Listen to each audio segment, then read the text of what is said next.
এই ট্যাংরা মাছগুলো ভাজা করে নেব। এই দেখুন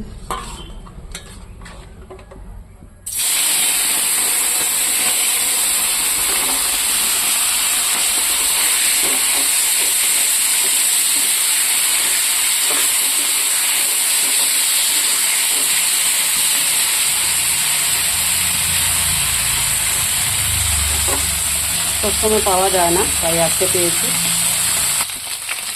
দেখুন বন্ধুরা, মাছটা আমার ভাজা হয়ে গেছে।